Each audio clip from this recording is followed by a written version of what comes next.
నిన్న మనందరం కూడా నర్సీపట్నం రూరల్కి సంబంధించి వేలుపొడి శివారికి సంబంధించింది అప్పందపాలెం మా పార్టీ అక్కడ లీడర్ సుర్ల నోకరాజు మీద దాడి విషయంలో నిన్న ఆల్రెడీ మేము ప్రెస్ మీట్ ఇవ్వడం జరిగింది. హాస్పిటల్లో కూడా మరి అక్కడ చేయించి అక్కడ వైద్యం చేయించి ఆయన తీసుకెళ్ళడం జరిగింది.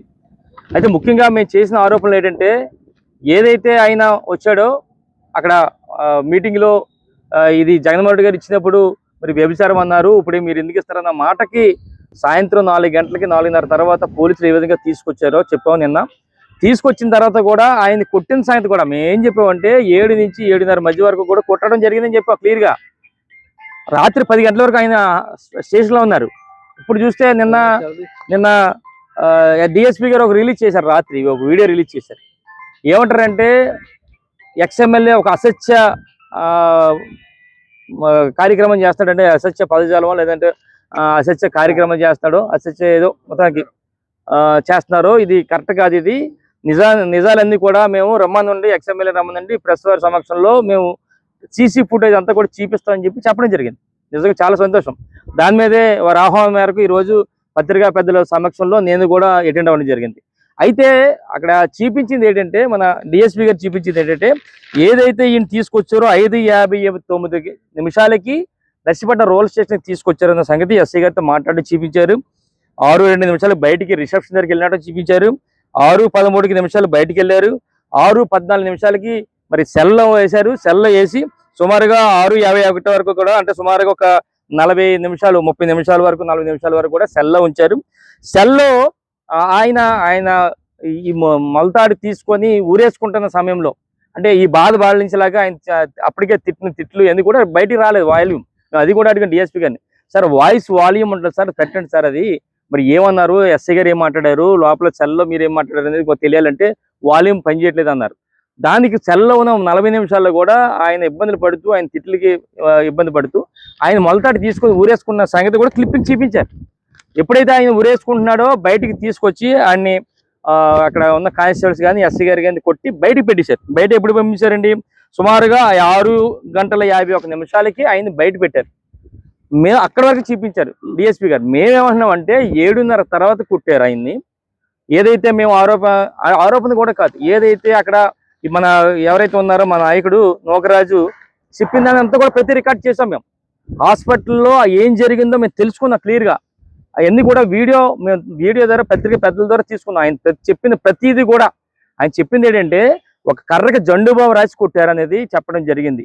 బీర్జాల మీద తన్నారని చెప్పడం జరిగింది. ఇవన్నీ కూడా వాళ్ళు చెప్పిన దాని మీదే మేము ప్రెస్కి రిలీజ్ చేసాం సంగతి మీ ద్వారా తెలియపరుస్తాం. మేమేమంటున్నామంటే 7:30 తర్వాత కొట్టారు. ఇప్పుడు డిఎస్పీ గారిని అది చెప్పాం, సార్ మీరు 6:54 వరకు చూపించారు సీసీ ఫుటేజ్. మాకు కావాల్సింది 6:50 నుంచి రాత్రి 10 గంటల వరకు కూడా ఆయన అక్కడే ఉన్నాడు. 10 గంటల వరకు కూడా సీసీ ఫుటేజ్ అడిగాం. ఆయన ఏమంటారంటే లేదంటారు, ఇక్కడ లేదు, మళ్ళీ ఎస్పీ గారు ఆఫీస్కి తేవాలంటారు. నాకు ఆశ్చర్యంగా అందదు. ఎందుకంటే ప్రతి సీసీ ఫుటేజ్ ప్రతి నిమిషం కూడా ఇక్కడ రికార్డ్ అవుద్ది. నర్సీపట్నం రూరల్ స్టేషన్లో కానీ ఎక్కడైనా సరే రికార్డ్ అవుద్ది. వీళ్ళు కావాల్సింది ఏంటంటే అక్కడ లాగిన్ ఏదో ఉండొచ్చు ఎస్పీ గారు ఆఫీసులో. డిఎస్పీ గారు లాగిన్ అడిగితే 1 నిమిషాలు ఇస్తారు లాగిన్. తీసుకున్న 6:54 నుంచి 10 వరకు ఏం చేయాలి, ఇప్పుడు మీ సమక్షంలో చూపించాలి కదా. అంటే 6:54 ఎందుకు క్లోజ్ చేశారు మాకు అర్థం కావట్లేదు. కంటిన్యూగా ఎందుకు చూపించట్లేదు? 10 గంటల వరకు చూపిస్తే ఈరోజు క్లియర్ అయిపోయింది. దీన్ని మళ్ళీ పెంచేలా కార్యక్రమం. అందుకనే డిఎస్పీ గారిని మళ్ళీ రిక్వెస్ట్ చేశాను, మీరు ఎప్పుడైతే మీరు 6:54 నుంచి 10 గంటల వరకు ఉన్న ఫుటేజ్ మాకు చూపించండి, పత్రికా పెద్దలు అందరం కూడా పిలండి, మళ్ళీ మేము వస్తామని చెప్పు. ఎందుకంటే జరిగిన సంఘటన అంతా కూడా ఆ మధ్యలో జరిగింది.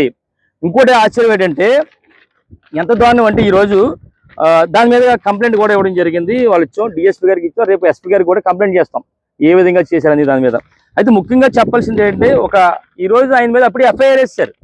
నేను నిన్న చెప్పాం, మాకు తెలుసు ఏదైతే ఎస్ఐ గారు వార్నింగ్ ఇచ్చారో, నువ్వు కానీ ప్రెస్ మీట్లు పెట్టినా కానీ ఆ కంప్లైంట్ ఇచ్చే కానీ నీ మీద ప్రభుత్వ అధికారులతో కంప్లైంట్ ఇచ్చి 10 రోజులు లోపల వేస్తామన్న సంగతి ఆయన అన్న విషయం మాకు చెప్తే మేము నిన్న ప్రెస్కి చెప్పాం. దాని ప్రకారం ఆల్రెడీ ఎఫ్ఐఆర్ వేశారు. ఎఫ్ఐఆర్ ఎప్పుడు వేశారు సార్? నిన్న ఉదయం 7:30 వేశారు. మేము ప్రెస్ మీట్ పెట్టింది మధ్యాహ్నం 11:30 10:30 వెళ్తాం. అంటే మొన్న రాత్రి, అంటే 3వ తారీఖు మధ్యాహ్నం 3:30 గంటల సమయంలో అక్కడ జరిగిన సంఘటన అని చెప్పి రికార్డెడ్గా ఎఫ్ఐఆర్లో ఉంది. అంటే 3వ తారీఖు మధ్యాహ్నం 3:30 గంటలు జరిగితే 4వ తారీఖు 7:30 వరకు ఎందుకు మీరు కంప్లైంట్ ఇవ్వాలి, ఎందుకు ఎఫ్ఐఆర్ బుక్ చేయలేదు మాకు అర్థం కావట్లేదు. ఎఫ్ఐఆర్ అని తీసుకొచ్చారు 4:30కి, మీరు ఎఫ్ఐఆర్ వేయాలి కదా. అంటే మర్నాడు 7:30 వరకు ఎందుకు వెయిట్ చేశారు? అంటే విఆర్ఓ గారు లేరన్నా, ఎంఆర్ఓ గారు లేదా, విఆర్ఓ ఎవరో ఆయన పేరు ఉంది, అది ఆ గ్రామానికి చెందిన ఎవరో గ్రేడ్ 1 విఆర్ఓ గ్రేడ్ 1గా నరవ ఎస్ఎస్పి శివభాస్కర్ అట ఆయన మీద ఇచ్చాడు. అంటే నాకు ఒక్కటే ఆశ్చర్యం, ఆ రోజు 3వ తారీఖు మధ్యాహ్నం 3:30 గంటలకి జరిగింది సంఘటన అని చెప్పి క్రియేట్ చేశారు కదా, మరి మరణాలు 7:30 వరకు ఎందుకు చేయలేదు ఎఫ్ఐఆర్ కాపీని అడుగుతున్నా. అంటే ఈ విధమైన తప్పులు ఇవన్నీ కూడా చేయడం జరుగుతుంది.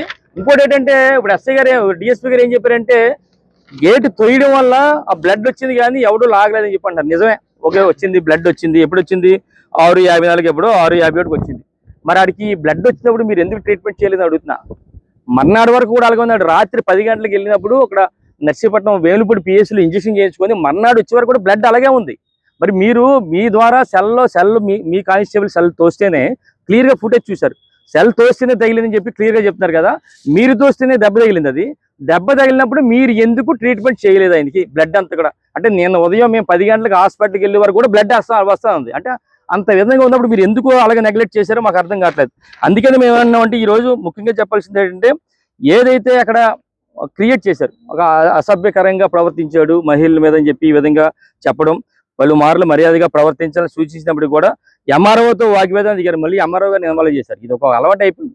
ఎవరొకరు అధికారులు పెట్టాడు. ఇప్పుడు ఎంఆర్ఓ గారు అంటే ఒక ఉన్నతమైన స్థానంలో ఉన్నారు. ఆయన చేత కూడా కంప్లైంట్ ఇప్పించారు. ఇప్పుడు వీఆర్ఓ చేపించారు. మళ్ళీ రేపు జరగకపోతే ఎంఆర్ఓ గారు అంటే ఎంత దారుణం అంటే ఒక ఎంఆర్ఓ ఉన్న ఉన్నతమైన స్థానాల్లో వ్యక్తిగత కూడా బలవంతంగా కంప్లైంట్లు ఇచ్చే పరిస్థితి రేపు రాబోయే రోజులు కూడా వస్తుంది. అందుకే మేము ఏమంటున్నామంటే ఇది కేవలం ఉద్దేశపూర్వకంగా చేసినది ఇది. అంటే ఈ తప్పు ఏదైతే నేను ప్రెస్కి ఇచ్చామో మళ్ళీ ఎస్పీ గారికి డిఎస్పీ గారికి ఇస్తామన్నామో వాళ్ళు ఎస్ఐ గారిని కాపాడడం కోసం వాళ్ళ స్టాఫ్ని కాపాడడం కోసం ఒక కొత్తగా క్రియేట్ చేసి మరి నిన్న 7:30కి నిజంగా చెప్తున్నాను 7:30కి ఎందుకు కంప్లైంట్ ఎఫ్ఐఆర్ వేసారో మాకు అర్థం కావట్లేదు. నిన్న మధ్యాహ్నం ఆడు అసభ్యకరంగా ప్రవర్తించినప్పుడు మీరు 4:30కి పోలీసులు ఇద్దరు కూడా మధ్యలో కూర్చొని తీసుకొచ్చినప్పుడు ఎందుకు ఎఫ్ఐఆర్ వేయలేదు ఆయన మీద? రాత్రి 10 గంటల వరకు మీ దగ్గర ఉంచుకున్నారు కదా, ఎఫ్ఐఆర్ ఎందుకు వేయలేదు? కేవలం ఉద్దేశపూర్వకంగా చేశారు. ఇవన్నీ కూడా మీరు ఇక్కడ చెప్పడానికి బాగానే ఉంటుంది. మేము ఎస్పీ గారికి కూడా రేపు కంప్లైంట్ ఇవ్వడం జరుగుతుంది. కంప్లైంట్ ఇచ్చిన తర్వాత యాక్షన్ తీసుకుంటే సరే. అలాగే మేము రిక్వెస్ట్ చేసేది కూడా ఏదైతే ఉందో రాత్రి 10 గంటల వరకు కూడా ఫుటేజ్ కావాలి. ఎందుకంటే ఆ టైంలోనే జండు బాంబు కర్రగా జండు బాంబు రాసి కుట్టారన్న సంగతి ఎవరైతే నోకరాజు ఉన్నాడో మాకు చెప్పడం జరిగింది. ఆయన చెప్పింది మాకు చేస్తాం. అవి కూడా ఫుటేజ్ ఇవ్వాలి. ఈ ఫుటేజ్ ఇచ్చే లోపు మేము ఎస్పీ గారికి రేపు కలుస్తాం. ఒక వారం రోజులు చూస్తే లేని పక్షంలో మేము హైకోర్టు వారిని ఆశ్రయిస్తాం. ప్రైవేట్ కంప్లైంట్ కూడా ఇస్తాం. ఒక్కడే మళ్ళీ చివరిగా చెప్పాలి, ఈ రోజు డిఎస్పీ గారు చెప్పారు ఇది ఉద్దేశపూర్వకంగా లేదో తప్పుడు ఆరోపణలు చేస్తాడు ఎక్స్ఎమ్మెల్యే అని చెప్పి మాకు చెప్పడం జరుగుతుంది. మేము తప్పుడు ఆరోపణలు కాదు, క్లియర్గా ఎవరైతే ఉన్నారో బాధితుడు ఉన్నాడో దెబ్బలు తిన్నాడో ఆయన చెప్పిన దాని ప్రకారం మేము పత్రికాముఖంగా కంప్లైంట్లు చేస్తాం. ఇప్పుడు కూడా డిఎస్పీ గారికి డైరెక్ట్గా కంప్లైంట్ చేసాం. పత్రిక మేము ఎక్కడ తప్పుడుగా చేయలేదు, మీరు ఎంక్వైరీ చేసుకోండి, మీరు ఫుటేజ్ బయట పెట్టండి. ఫుటేజ్ పెట్టిన తర్వాత నిజమో కాదో మీరు ఎంక్వైరీ చేసి ఆయన మీద తక్షణం చర్యలు తీసుకోండి. అంతేగాని ఈ విధంగా తప్పుడు ఆరోపణ చేసని చెప్పి మీ ఎస్ఐ గారినో మీ ఎవరినో మిమ్మల్ని మభ్యపెట్టి వాళ్ళందరినీ కూడా కాపాడాలని మాత్రం ప్రయత్నం చేయొద్దని చెప్పి మరి మీ ద్వారా డిఎస్పీ గారిని కోరుకుంటూ రేపు ఎస్పీ గారిని కూడా కలిసి మరి ఏదైతే మా నోకరాజు ఉన్నాడో ఆయనకి న్యాయం జరిగే వరకు కూడా న్యాయ పోరాటం చేస్తాం. ముందుగా ఎస్పీ గారిని చూస్తాం. ఎస్పీ గారు కానీ డిఎస్పీ గారు కానీ యాక్షన్ తీసుకుంటే సరే లేదంటే మాత్రం న్యాయ పోరాటం చేస్తామని చెప్పి మీ ద్వారా తెలిపిస్తాం. నమస్కారం.